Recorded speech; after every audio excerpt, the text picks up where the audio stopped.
안녕하세요. 좋은 하루 보내세요. 저희 채널이 마음에 드셨다면 좋아요와 구독 부탁드려요. 여러분의 응원이 힘이 된답니다. 자, 이제 실화를 하나 들려드릴게요. 아들이 보낸 메시지. 저녁 식사 취소됐어요. 하지만 나는 레스토랑에 들어갔고 식탁에 둘러앉은 가족 모두를 보았다. 그들은 내 돈으로 나 없이 아무렇지 않게 기념일을 축하하고 있었다. 나는 조용히 서서 그들을 바라보다가 딱 몇 마디를 건넸고 그들은 모두 즉시 입을 다물었다. 그들은 그 순간을 절대 잊지 못할 것이다. 그리고 내가 그 후에 한 일은 당신은 절대 믿지 못할 것이다. 이야기를 시작하기 전에 구독과 좋아요를 부탁드립니다. 저에게는 정말 중요합니다. 더 많은 이런 이야기를 만드는데 도움이 될 겁니다. 이제 편안히 들어주세요. 시작합니다. 우리 동네의 아침은 늘 그렇듯 조용히 거의 눈치챌 수 없게 찾아온다. 나는 50 아니면 이미 깨어 있다. 오랜 습관이다. 늙은 고양이처럼 잠이 얕아졌다. 알람이 울리기도 전에 지금이 몇 시인지 안다. 나는 천천히 침대 가장자리에 걸터앉아 관절이 깨어날 시간을 준다. 78배 나이에 매일은 선물과도 같지만 아침나절에는 벌처럼 느껴질 때도 있다. 내 집은 경기도의 오래된 동네. 이 자리에 거의 반세기 동안 서 있었다. 거실 벽지는 색이 바랬고 베란다의 마루는 해가 갈수록 더 요란하게 삐걱거린다. 남편 현우는 늘 고쳐주겠다고 약속했지만 그럴 틈도 없이 갑작스러운 심근경색으로 떠나버렸다. 그가 없는 지도 벌써 8년째다. 하지만 나는 아직도 아침마다 그에게 말을 건다. 마치 그가 정원에서 잠시 늦장을 부리는 것처럼 안락의자에 앉아서 이 집은 단순한 벽이 아니다. 이곳에서 내 아이들, 지훈과 서연이 자랐다. 아이들의 웃음소리, 맨발로 뛰어다니는 발소리, 장난감 때문에 다투고 엎질러진 식혜 때문에 울던 소리들이 이곳에 배어 있다. 지금은 모든 것이 고요하다. 딸 서연은 한 달에 한 번 늘 바쁘게 들른다. 한 손에는 휴대폰, 다른 한 손에는 차키를 든 채 15분쯤 앉아 시계를 보며 말한다. 엄마, 아시잖아요. 제 가게가 지금 한창 시즌이라 손님이 너무 많아요. 아들 지우는 더 자주 오지만 거의 항상 부탁할 것이 있을 때만 온다. 서류에 서명을 해달라거나 며칠만 돈을 빌려달라거나. 그 며칠은 지난 15년 동안 단 한 번도 오지 않았다. 오늘은 수요일. 블루베리 파이를 굽는 날이다. 나만의 작은 전통이다. 나를 위해 굽는 건 아니다. 입맛이 예전 같지 않다. 손자 준서를 위해서다. 그 애는 아무런 이유 없이 그저 할머니와 함께 앉아 이야기하고 싶어서 오는 유일한 사람이다. 그의 곁에 있으면 내가 여전히 중요한 사람이라는 걸 느낀다. 삐걱, 대문이 열리는 소리가 들렸다. 심장이 알려준다. 준서다. 잠시 후 준서가 문 앞에 나타났다. 키가 크고 조금은 어색한 젊은 시절 현우와 똑같은 걸음걸이. 마치 다리가 머리보다 조금 더 빠른 것처럼 약간 서툴다. 할머니, 안녕하세요. 그 파이 맞죠? 그럼 막 오븐에서 꺼냈어. 딱 알맞게 식었지. 들어오렴, 내 새끼. 그 애가 나를 안아주자. 문득 그 애의 얼굴을 보려면 고개를 한껏 젖혀야 한다는 걸 깨달았다.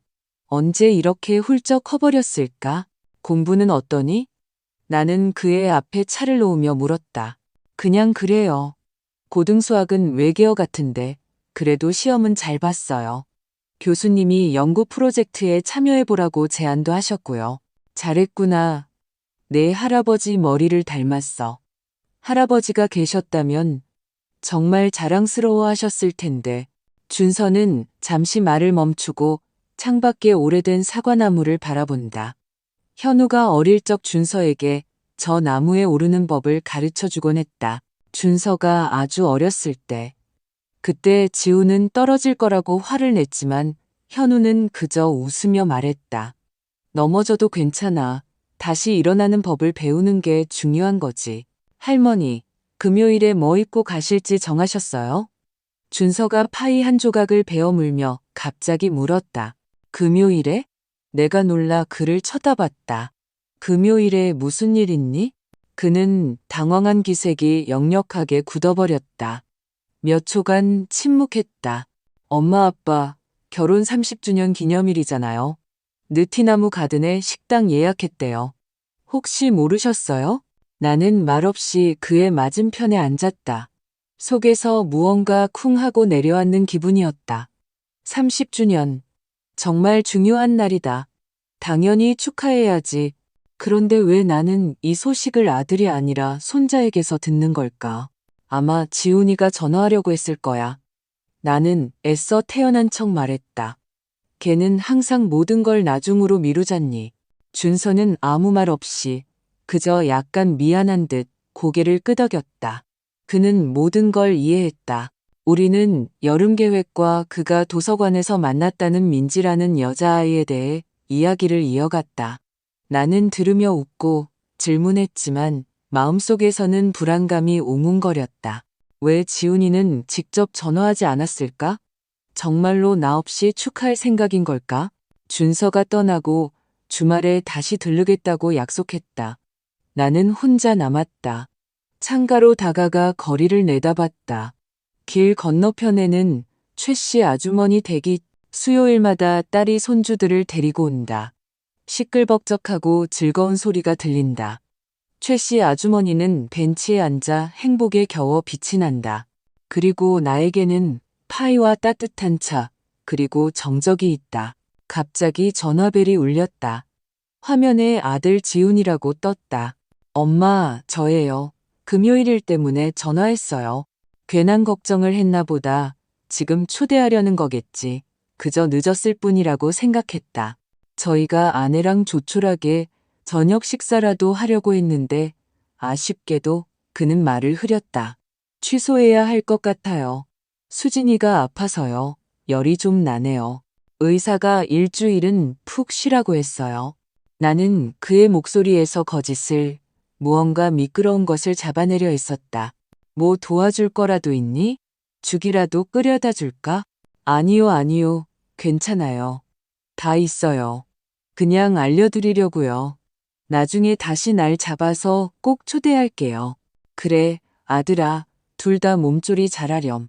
고맙습니다, 엄마. 그럼 이만 끊을게요. 그는 내가 작별 인사를 할 틈도 주지 않고 전화를 끊었다. 나는 손에 휴대폰을 든 채 마치 무언가 중요한 것이 손가락 사이로 빠져나가는 듯한 기분으로 서 있었다. 무언가 잘못되었다. 하지만 그게 정확히 무엇인지는 아직 알 수 없었다. 지훈이와 통화한 후 나는 한참 동안 부엌에 꼼짝 않고 앉아 있었다. 차는 식었고 식탁 위 램프는 깜박거렸다. 멀리서 개 짖는 소리가 들렸지만 집안은 먹먹했다. 마치 무언가 중요한 것의 가장자리에 서 있는데 발밑에서 무엇이 무너져 내리는지 알 수 없는 이상한 불안감이 차오르는 것을 느꼈다. 다음 날 아침 딸 서연에게서 전화가 왔다. 목소리는 건조하고 빨랐다. 엄마, 안녕하세요. 혹시 아프신 건 아니죠? 요즘 바이러스가 유행이라 다들 콜록거리더라고요. 아니, 괜찮단다. 내가 대답했다. 너는 괜찮니? 네, 다름이 아니라 혹시 은행에서 온 우편물 못 받으셨어요? 엄마 이름으로 뭐가 와야 하는데 주소가 잘못 갔나 봐요. 혹시 엄마한테 갔을까 해서요. 나는 잠시 침묵했다. 은행에서 온 우편물이라니. 하지만 그녀는 필요 이상으로 설명하고 싶지 않은 눈치였다. 아니, 못 받았어. 오면 알려줄게. 네, 고마워요. 그럼 이만 끊을게요. 대화는 언제나처럼 짧고 무미건조하게 끝났다. 마치 내가 그녀를 유치원에 데려다 주고 초등학교 입학식에서 손을 잡아주고 실패한 연애 후 베개에 얼굴을 묻고 울 때 머리를 쓰다듬어 주던 수십 년의 세월이 없었던 것처럼 지금은 그저 수화기 너머의 낯설고 빠른 목소리일 뿐이었다. 나는 일어나 코트를 입고 마트로 향했다. 거리는 흐렸고 아스팔트는 회색이었으며 하늘은 낮게 깔려 있었다. 계산대에서 옆집 사는 최 여사님을 만났다. 그녀는 70대 과부로 항상 단정한 머리 모양과 비싼 슈퍼마켓 쇼핑백을 들고 다녔다. 어머, 정숙 씨. 안녕하세요. 그녀가 명랑하게 지적이었다. 금요일에 가시죠? 나는 당황했다. 어디를요?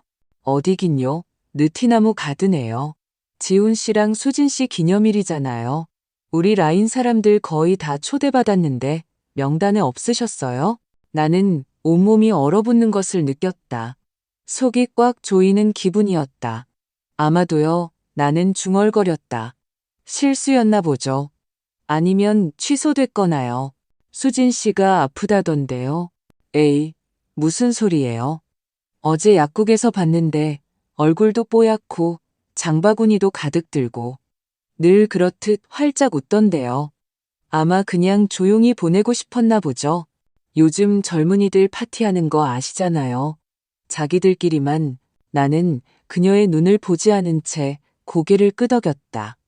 살 것을 깜빡했다는 듯 둘러대고 계산을 마치고 거의 뛰다시피 가게를 빠져나왔다. 거리에서 나는 깨달았다. 그들은 축하를 한다. 단지 나 없이. 집에 돌아와 봉지를 내려놓고 현관 의자에 앉아 바닥을 응시했다. 머릿속이 텅 비었다. 분노도 서운함도 아니었다. 오히려 놀라움에 가까웠다. 마치 뺨을 맞은 것처럼. 아프지는 않지만 너무나 예상치 못해서 믿기지 않는 그런 느낌. 저녁에 준서에게서 전화가 왔다. 할머니, 금요일에 정말 안 오실 거예요? 내가 안 간다고 한 걸 어떻게 알았니? 아빠가 할머니가 직접 거절하셨다고 힘드실 거라고 하셨는데 저는 좀 이해가 안 가서요. 저는 할머니가 오실 줄 알았어요. 창가 자리도 할머니 자리로 맡아뒀는데 나는 깊은 숨을 내쉬었다. 준서야, 잘 들어. 혹시 누가 물어보면 내가 정말 못 갔다고 해. 알았지? 이건 어른들 일이니 너는 걱정 말고 그냥 즐겁게 지내렴. 그는 잠시 침묵하더니 조용히 말했다. 할머니는 이런 대접 받으실 분이 아니에요. 사랑해요, 할머니. 나는 그가 볼 수 없었지만 미소 지었다. 나도 널 사랑한단다, 준서야. 세상에서 가장 많이. 금요일 내내 나는 집 밖으로 나가지 않았다. 아침부터 파이를 구웠다. 누가 올 것이기 때문이 아니었다. 그저 손을 비워둘 수 없었다. 집 안에는 바닐라와 반죽 냄새, 무언가 따뜻하고 진실한 냄새가 나야만 했다. 시계가 6시 20분을 가리켰을 때 나는 그들이 모두 그곳 느티나무 가든에 있다는 것을 알았다. 조명, 음악, 손님들, 웨이터들, 그리고 아마 지훈이가 건배사를 하겠지. 그리고 누군가 물을 것이다. 어머님은 어디 계세요? 그러면 그는 어깨를 으쓱하며 말하겠지. 아시잖아요. 연세도 있으시고 건강도 안 좋으셔서요. 힘들어하세요. 그러면 모두가 이해할 것이다. 그리고 나는 깨달았다. 나는 더 이상 그들의 삶의 일부가 아니라는 것을. 나는 기저귀와 해열제 사이, 레이스 냅킨과 아무도 듣지 않는 조언들 사이, 어딘가 과거에 머물러 있다는 것을. 집, 아니 유난히 고요해진 그 순간, 나는 이전에는 하지 않았던 일을 했다. 나는 옷장에서 은색 장식이 달린 푸른색 원피스를 꺼냈다. 현우의 마지막 생일에 입었던 바로 그 옷이었다. 그것을 입고 거울 속의 나를 바라보며 오랜만에 처음으로 생각했다. 나는 아직 존재해. 그리고 더 이상 그들이 나를 없는 사람 취급하게 두지 않겠어. 나는 레스토랑에 가지 않았다. 하지만 그늘에 앉아있지도 않았다. 다음 날인 토요일. 나는 평소보다 조금 일찍 일어나 커피를 마시고 편지를 쓰기 위해 책상에 앉았다. 문자도 음성 메시지도 아닌 진짜 종이 편지. 그 안에는 내가 수년간 쌓아온 모든 것, 말하지 못한 모든 것. 그가 듣고 싶어 하지 않았지만 이제는 들어야만 하는 모든 것이 담겨야 했다. 지훈아, 너는 항상 시간이 없다고, 바쁘다고, 중요한 일이 있다고 말했지. 아니, 나도 바빴단다. 네가 아플 때 나는 서둘러 퇴근해서 아이스크림을 사다 주었지. 네가 수련회에 갈 때 나는 집처럼 느끼게 해주고 싶어서 내 이름이 수노인 베개싯을 서둘러 만들어 주었지. 내 아들이 태어났을 때 나는 산후조리원으로 달려갔어. 3월이라 추웠고 너는 갓난아이가 추위를 탄다는 걸 잊었으니까 나도 서둘렀단다. 회의나 발표가 아니라 너에게로. 그러다 나는 어느새 늙고 흥미 없는 사람이 되어버렸구나. 웨이터에게 저희 어머니세요. 못 오세요. 힘들어하셔서요. 라고 말할 수 있는 그런 사람. 그래, 지훈아. 힘들어. 하지만 걷는 게 힘든 게 아니라 네가 나를 없는 사람 취급하는 걸 보는 게 힘들어. 너는 결혼 30주년 기념 파티를 열었지만 내 아내가 가족이라는 것과 내 어머니가 뿌리라는 것을 잊었더구나. 그 뿌리 없이는 너는 자라지 못했을 텐데. 그리고 있잖니. 나는 너를 용서한다. 왜냐하면 너는 아직도 이해하지 못했으니까. 나는 초대해달라고 조르지 않았어. 그저 내 마음에 아직 나를 위한 자리가 남아있기를 바랐을 뿐이야. 언젠가 그 자리를 찾게 되면 전화하렴. 그때까지 나는 내 삶으로 돌아가련다. 사라지는 게 아니라 그저 내 삶으로 들어가는 거야. 엄마가? 나는 정성껏 편지를 접어 봉투에 넣고 다음날 준서편에 보냈다. 아무런 설명도 하지 않았다. 그는 묻지 않았다. 그저 나를 오랫동안 바라보다가 말했다. 무언가 결심하셨군요. 그래, 나는 고개를 끄덕였다. 그래, 준서야. 나는 더 이상 구석에 앉아있고 싶지 않아. 나는 더 이상 가구가 아니야. 나는 사람이고, 여자고, 그리고 아주 살아있는 할머니란다. 그는 웃었지만 그의 눈은 젖어 있었다. 그날 저녁, 나는 동네 도서관에 전화를 걸었다. 안녕하세요. 독서 동아리 자원봉사자를 구한다고 들었는데요. 수학이 저편에서 잠시 침묵이 흘렀다. 아, 네, 맞습니다. 저희가 자원봉사자를 모집하고 있어요. 혹시 이정숙 어르신 맞으신가요? 준서 학생이 어르신에 대해 이야기했었어요. 준서 학생 할머니시죠? 네, 제가 그 할머니예요. 월요일 10시에 가도 될까요? 그럼요. 그럼 월요일에 뵙겠습니다. 나는 전화를 끊고 문득 오랜만에 처음으로 앞으로 무언가 더 있다는 것을 느꼈다. 삶이 초대 거절로 끝난 것이 아니라 앉아서 기다리기를 거절함으로써 시작되었다는 것을. 월요일 도서관. 칠이 벗겨진 낡은 간판이 달린 오래된 벽돌 건물. 낡은 책 냄새가 풍겼다. 젊은 직원인 민지가 나를 맞이했다. 준서가 만난다는 바로 그 아가씨였다. 준서 할머니 맞으시죠? 그녀가 환하게 물었다. 그래, 내가 그 할머니란다. 그냥 이정숙이라고 부르렴. 그녀는 나를 강당으로 안내했다. 그곳에는 이미 몇몇 아주머니들과 3명의 초등학생이 앉아 있었다. 민지가 귓속말로 어려운 환경의 아이들이라고 했다. 마음을 닫은 얼굴, 눈에는 불신이 가득했다. 우리는 함께 책을 읽고 이야기를 나누고 때로는 그냥 그림을 그려요. 아이들에게는 어른이 곁에 있어 주는 게 중요하거든요. 선생님이 아니라 그냥 한 사람으로서요. 그녀가 설명했다. 나는 둥근 테이블에 앉아 책을 펴고 읽기 시작했다. 처음에는 목소리가 떨렸지만 이내 단단해졌다. 그리고 한 여자아이가 고개를 들어 물었다. 할머니도 어렸을 때가 있었어요? 나는 웃으며 말했다. 물론이지. 장난도 엄청 쳤단다. 그 아이는 처음으로 미소 지었다. 그 순간 나는 깨달았다. 나는 다시 누군가에게 필요한 사람이 되었다. 내가 누군가의 친척이기 때문이 아니라 나 자신이기에. 그 후로 나는 매주, 때로는 2번씩 도서관에 갔다. 처음에는 아이들에게 책만 읽어주었지만 곧 아이들이 나에게 자신들의 이야기를 들려주기 시작했다. 한 아이는 아빠가 교도소에 있고 엄마는 알코올 중독이라고 했다. 다른 아이는 부모님이 이웃처럼 살며 소리만 지를 뿐 대화를 하지 않는다고 했다. 또 다른 아이는 자신을 키워주는 할머니가 침대에서 일어나지 못한다고 했다. 그리고 가장 무서운 것은 이 아이들이 화를 내지 않는다는 것이었다. 그들은 그저 침묵하며 어른이 정말로 곁에 있어줄 것이라고 기대하지 않았다. 어른들은 바쁘거나 떠나버리는 것에 익숙해졌기 때문이다. 나는 책뿐만 아니라 사과, 견과류, 과자도 조금씩 가져가기 시작했다. 조금이라도 집의 맛을 느끼게 해주고 싶어서였다. 그리고 나 자신도 오랫동안 엉뚱한 사람들에게 주었던 온기가 다시 피어나는 것을 느꼈다. 그날 저녁 딸 서연에게서 전화가 왔다. 3주 만에 처음이었다. 엄마, 어디 계셨어요?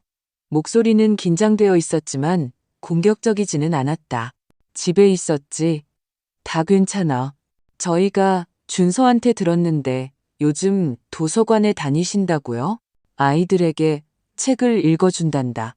그녀는 잠시 침묵하더니 물었다. 엄마, 화나신 거 아니죠? 나는 창밖으로 부드러운 가을 햇살이 내리는 것을 보며 잠시 침묵했다. 서연아, 분노는 아직 희망이 있을 때 생기는 거란다. 나는 이제 희망하지 않아. 그저 살 뿐이야. 엄마도 아시잖아요. 저희 지금 힘든 시기인 거. 지훈 씨는 일에 파묻혀 있고 저는 가게에서 하루 종일. 알아. 하지만 문제는 바쁜 게 아니라 너를 키워준 사람들을 위해 내 삶의 자리를 내어주느냐 마느냐의 문제란다. 그녀는 대답하지 않고 한숨만 내쉬더니 말했다. 알겠어요. 다시 전화할게요. 다시는 전화하지 않았다. 하지만 준서는 더 자주 들렀다. 때로는 민지와 함께, 때로는 혼자서, 한 번은 USB를 가져왔다. 아빠 노트북에서 찾았어요. 할아버지랑 할머니, 그리고 저 어렸을 때 영상이에요. 저녁에 나는 그것들을 틀어보았다. 화면 속에는 젊은 현우가 준서처럼 짙은 눈썹을 하고 지훈이를 그네에 태워주고 있었다. 그 다음에는 서연이가 케이크 앞에서 웃으며 손을 흔들고 있었다. 그리고 젊은 내가 우스꽝스러운 리본이 달린 앞치마를 두르고 있었다. 나는 렌즈를 보며 말했다. 나 찍지 마. 화장도 안 했단 말이야. 그리고 웃었다. 나는 반쯤 어두운 부엌에 앉아 내 지나간 삶, 충만하고 진실했던 삶이 지나가는 것을 보았다. 그리고 처음으로 고통이 아닌 그런 삶이 내게 있었다는 것에 대한 감사를 느꼈다. 이제는 비록 다른 모습일지라도. 그리고 예상치 못한 일이 일어났다. 며칠 후 초인종이 울렸다. 나는 문을 열었다. 문 앞에는 60대쯤 되어 보이는 희끗희끗한 머리에 코트를 입은 근엄한 인상의 남자가 서 있었다. 안녕하십니까? 실례지만 이정숙 여사님 맞으십니까? 네, 그런데 누구시죠? 제 이름은 강민준입니다. 느티나무 가든의 주인입니다. 괜찮으시다면 잠시 이야기 나눌 수 있을까요? 나는 당황했다. 그는 그것을 보고 부드럽게 덧붙였다. 아드님과 관련된 일입니다. 그 금요일에 있었던 일과요. 나는 그를 안으로 들여 부엌에 앉히고 차를 따랐다.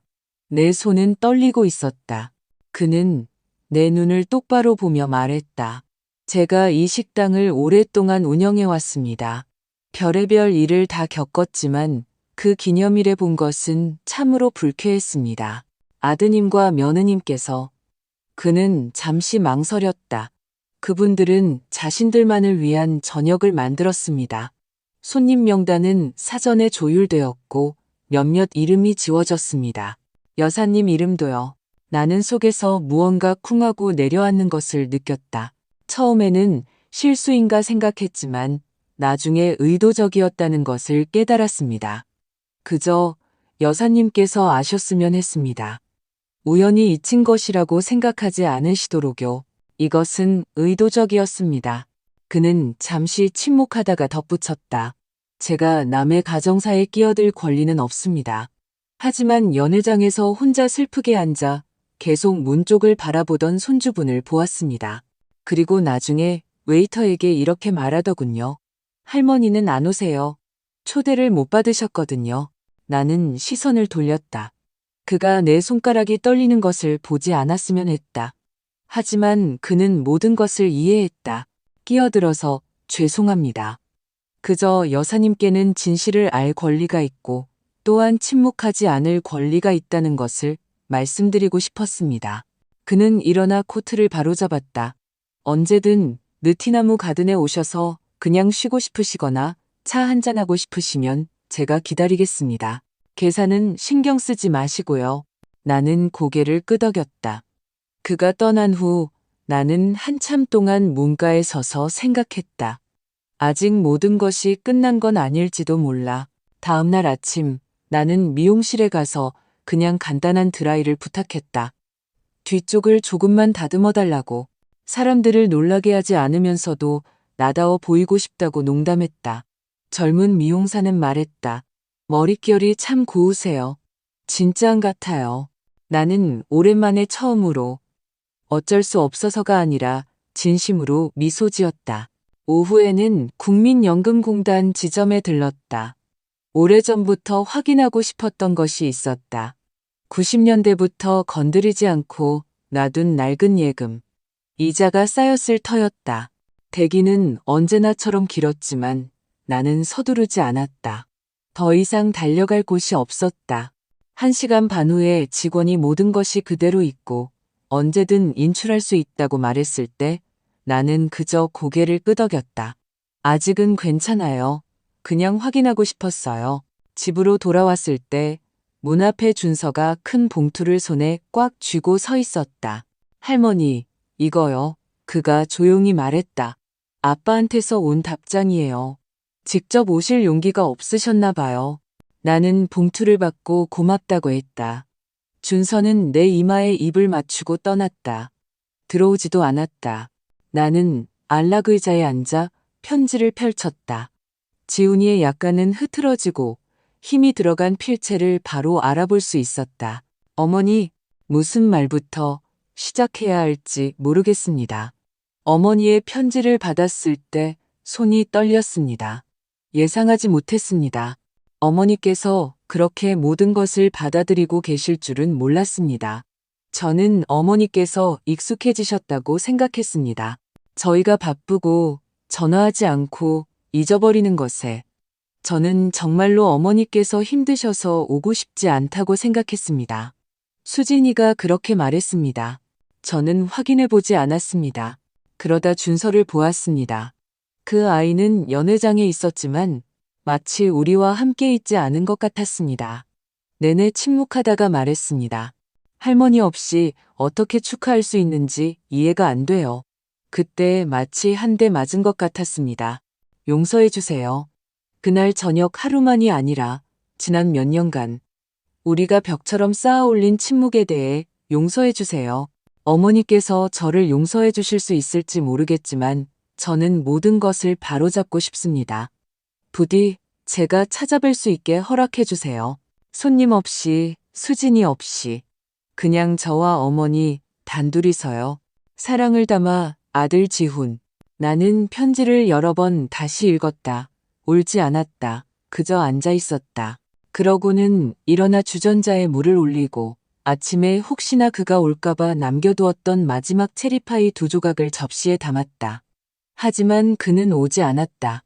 그날도, 다음 날도, 일주일 후에도. 편지는 있었지만 그 뒤를 잇는 발걸음은 없었다. 그때 나는 깨달았다. 행동을 위한 것이 아니라 양심의 가책을 덜기 위해 쓰이는 말들이 있다는 것을. 사람은 사과하고 자신이 할 수 있는 모든 것을 했다고 생각한다. 그리고 당신은 그 후에 앉아서 기다리고 또다시 혼자 남는다. 2주 후 나는 도서관에서 9살짜리 유나가 남자아이에게 하는 말을 우연히 들었다. 어제 엄마가 나한테 넌 정말 선물도 아니다라고 했어. 그래서 내가 그랬지. 그럼 나를 포장해 보시지, 그래? 남자아이는 웃었고 나는 그 아이 옆에 앉아 몸을 숙여 물었다. 그거 네가 직접 생각해낸 거니? 아니요. 예전에 할머니가 말씀해 주셨어요. 돌아가시기 전에요. 나는 아이의 어깨를 쓰다듬었다. 그럼 너는 좋은 할머니를 두었구나. 유나는 고개를 끄덕였다. 네, 아주요. 할머니는 항상 제가 속이 꽉 찬 만두 같다고 하셨어요. 겉은 평범해 보이지만 속에는 가장 맛있는 게 다 들어있다고요. 나는 문득 이 아이들이 나와 똑같다는 것을 깨달았다. 누구에게도 방해되지 않으면서 그저 누군가 자신을 알아봐 주기를 기다리고 있다는 것을. 내가 내 아들을 기다리지 못했다면 나를 진정으로 필요로 하는 이들 곁에 있어 주리라. 날이 갈수록 마음이 가벼워졌다. 고통이 사라져서가 아니라 기다리기를 멈췄기 때문이었다. 기다림, 그것이 바로 사람을 무너뜨리는 것이다. 그것은 계단의 발소리에 귀를 기울이게 하고 휴대폰을 들여다보게 하고 다른 사람의 말에서 의미를 찾게 만든다. 기다리기를 멈추면 고요함이 찾아오고 그와 함께 자유가 온다. 나는 도서관에서 점점 더 늦게까지 머물렀다. 독서 동아리가 끝난 후 민지와 함께 책을 정리하고 낡은 목록을 뒤졌어요.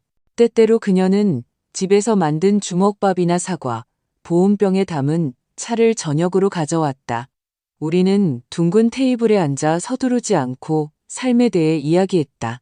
선생님, 어느 날 그녀가 말했다. 강의를 하셔도 되겠어요. 목소리가 너무 차분하셔서 마치 세상 모든 일을 이미 겪어보신 것 같아요. 거의 다 겪었지. 내가 미소 지었다. 그녀는 잠시 침묵하더니 조용히 덧붙였다. 저는 할머니가 너무 그리워요. 제 할머니는 제가 고등학교 졸업할 때 돌아가셨거든요. 엄마와는 관계가 복잡하고요. 나는 그녀를 바라보며 처음으로 생각했다. 어쩌면 인생에서 정말로 헛되이 사라지는 것은 아무것도 없을지도 모른다고. 당신이 누군가에게 필요 없다면 다른 누군가에게 필요해질 것이다. 당신의 말을 듣지 않았다면 다른 누군가가 들어줄 것이다. 11월 초, 우리 도서관에서는 따뜻한 말의 날이라는 축제를 열었다. 아이들은 쪽지를 쓰고 그림을 그리고 공예품을 만들었다. 민지는 내가 언젠가 무심코 했던 말을 벽에 인쇄해서 붙여놓았다. 때로는 따뜻한 말 한마디가 한 사람이 평생 동안 그리워했던 전부일 수 있다. 나는 그것을 읽고 울 뻔했다. 슬픔 때문이 아니라 누군가 그것을 기억해 주었다는 사실 때문에. 만두 이야기를 했던 유나가 내게 다가왔다. 선생님, 정말로 저를 사랑하세요? 나는 그 아이 옆에 쪼그려 앉았다. 너는 어떻게 생각하니? 네, 그런 것 같아요. 왜냐하면 선생님은 제 말을 들어주시잖아요. 제가 바보 같은 소리를 할 때도요. 나는 아이의 어깨를 감싸 안았다. 절대 그렇게 말하지 마. 진실한 사람이라면 그 누구도 바보가 아니란다. 그날 저녁 준서에게서 전화가 왔다. 할머니, 아빠가 또 할머니 댁에 가려고 했어요. 꽃까지 샀는데 마지막 순간에 포기했어요. 아직 준비가 안 됐대요. 나는 침묵했다. 제가 아빠한테 말했어요.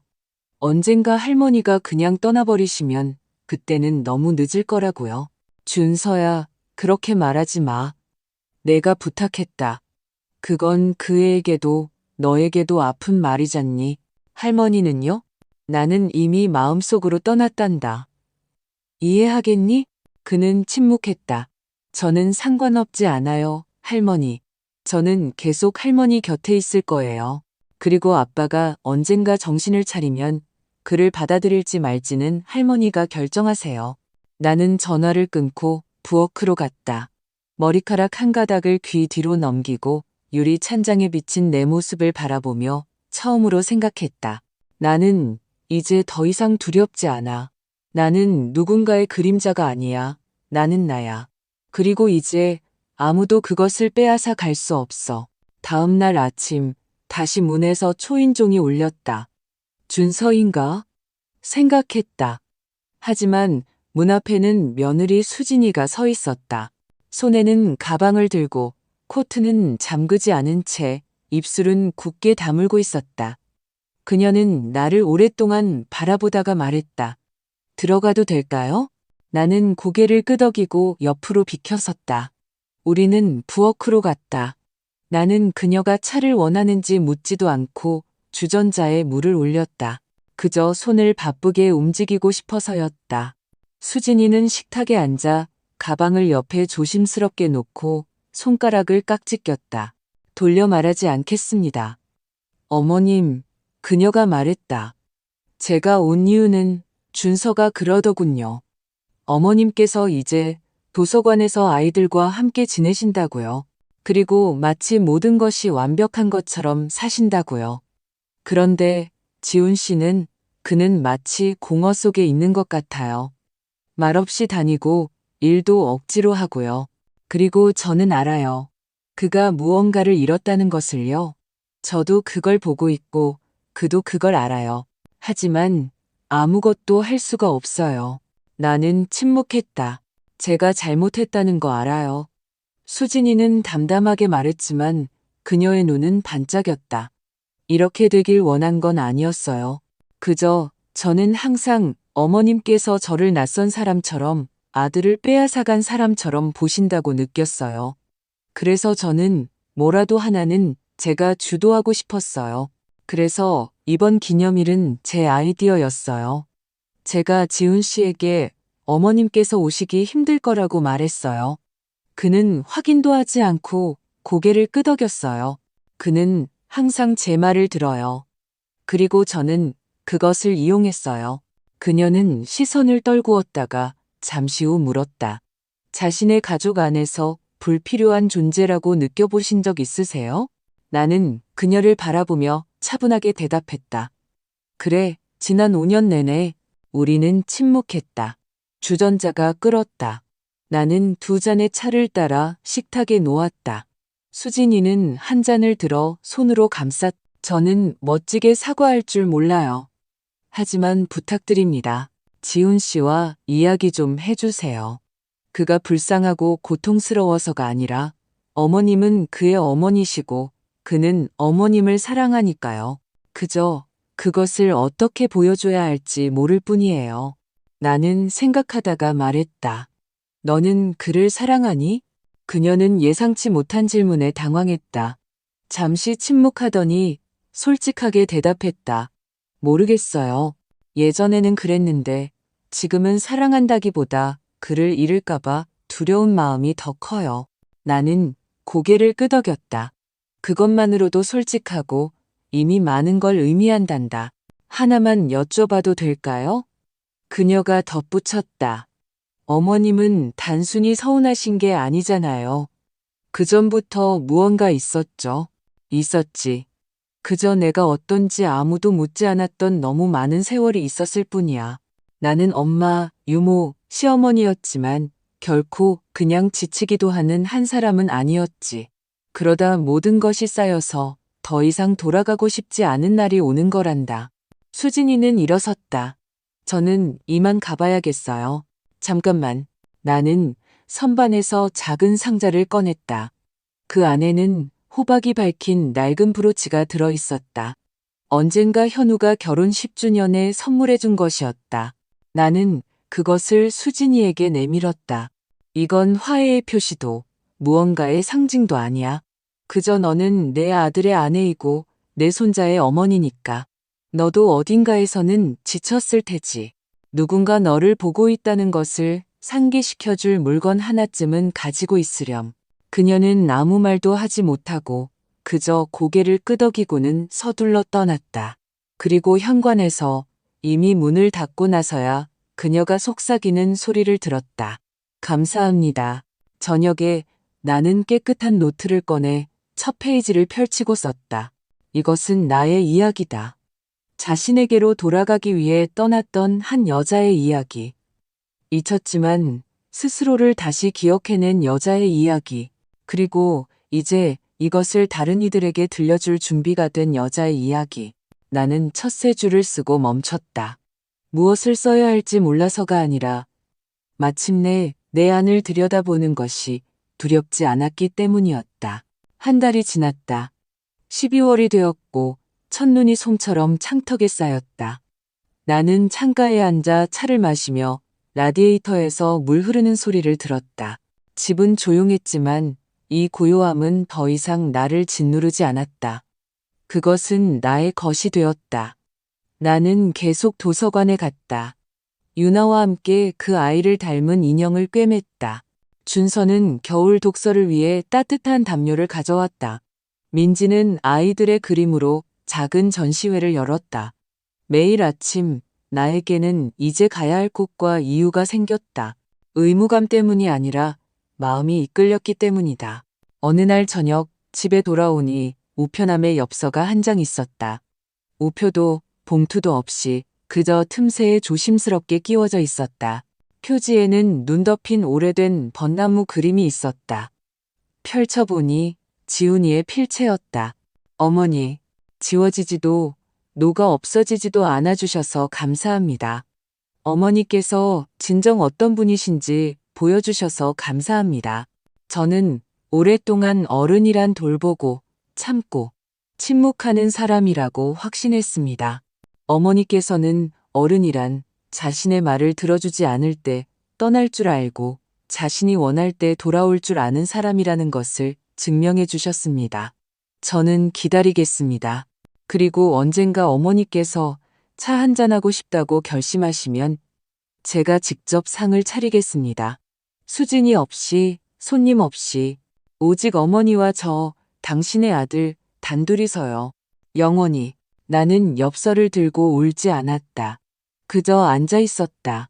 마치 이 엽서에 무언가 중요한 것이 담겨 있지만 더 이상 결정적인 것은 아닌 것처럼 나는 이미 알고 있었다. 내가 가거나 가지 않을 수 있다는 것을. 이것은 나의 선택이었다. 그리고 오랜만에 처음으로 그 선택은 자유로웠다. 새해 전날 밤 나는 전화를 기다리지 않았지만 자정의 문을 두드리는 소리가 들렸다. 문을 열자 준서와 민지가 탄산음료 한 병과 과자 상자를 들고 서 있었다. 저희는 잘 듣지 못하는 사람들과는 기념하고 싶지 않아서요. 할머니랑은 그냥 조용히 차만 마셔도 되죠? 나는 웃으며 말했다. 들어오렴. 마침 파이가 식고 있단다. 우리는 부엌에 앉았다. 창밖에서는 불꽃놀이가 한창이었고 우리 집은 따뜻하고 소박한 음식과 웃음이 있었다. 그리고 나는 문득 생각했다. 모든 것이 돌아왔다. 단지 다른 방식으로. 환상 없이, 연극 없이, 그러나 진정으로. 봄에 나는 다시 노트를 펴고 내 이야기를 계속 써내려갔다. 출판을 위해서도 누군가를 위해서도 아니었다. 그저 어느 날 고요함 속에서 내가 다시 나 자신이 되었던 순간을 잊지 않기 위해서였다. 그리고 만약 누군가 내가 왜 이 모든 것을 이야기하는지 묻는다면 나는 그저 이렇게 말할 것이다. 너무나 많은 여성들이 가구처럼 살아가기 때문에 그러다 어느 날 일어나 걸어나간다. 그리고 그 안에는 무서운 것이 아무것도 없다. 자신이 더 이상 자신이 아니게 된 것을 눈치채지 못하는 것이 더 무서운 일이다. 에세이